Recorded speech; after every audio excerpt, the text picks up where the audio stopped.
જય શ્રી કૃષ્ણ. વૈષ્ણવોને ઘણા કરીને જય શ્રી કૃષ્ણ. આ નવી વેરાયટી જે બનાવેલ છે એમની અંદર માતાજી તથા લાલા માટે પણ બંને અલગ છે.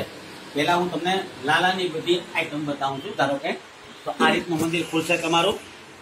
એનો એક શયનખંડ છે, દારીજી, દ્વારપાલ, તેમની સખીઓ આ રીતે આવશે. ત્યારબાદ નીચે તમારે લાલાનું સિંહાસન, રાસ મંડળી અને તમારે જે જમનાજીની લોટી રાખો એના માટેનો આ બાકડો છે. સીડી પણ ફોલ્ડિંગ આવશે. આ સીડી આમ કાઢી શકશો તમારે બહાર કાઢવી હોય તો, અને આ રીતે તમે મૂકી શકશો સીડીને. ત્યારબાદ અહીંયા મોર ગોઠવી દો. બીજા નંબરમાં જે રમોકડા આવે છે એ રમોકડા તમે અહીં પણ રાખી શકશો.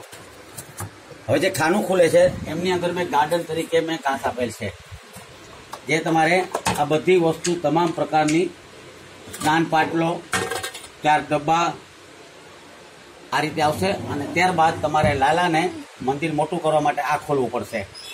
લાલાને તમારે નજીક લેવા હોય તો આ રીતે નજીક આવશે. લાલો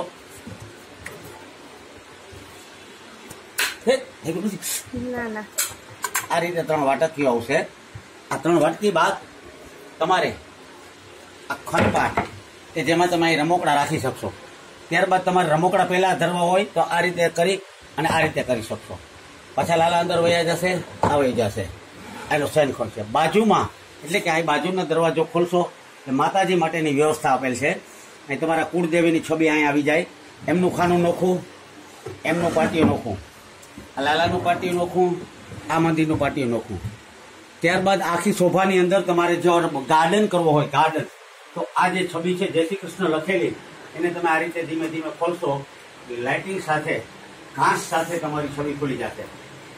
આ છબી ખુલ્યા બાદ તમને જ્યારે 11ને દિવસે લાલાને ગોઠવવો હોય ત્યારે આ ગોઠવો. આ રીતે અહીં છબી ગોઠવો, અહીંયા તમે તમારા વાટકીઓ ગોઠવો.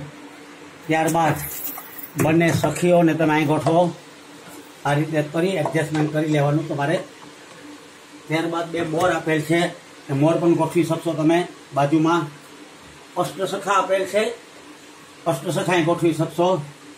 ત્યારબાદ બંનેને શોભા માટે થઈ અને ફૂલ ઝાડ આ પણ આમ ગોઠવી શકશો. તો આ રીતે તમારી હવેલી આખી તૈયાર થઈ જશે. આ રીતે લેતી જશે નજીક નજીક. બરાબર.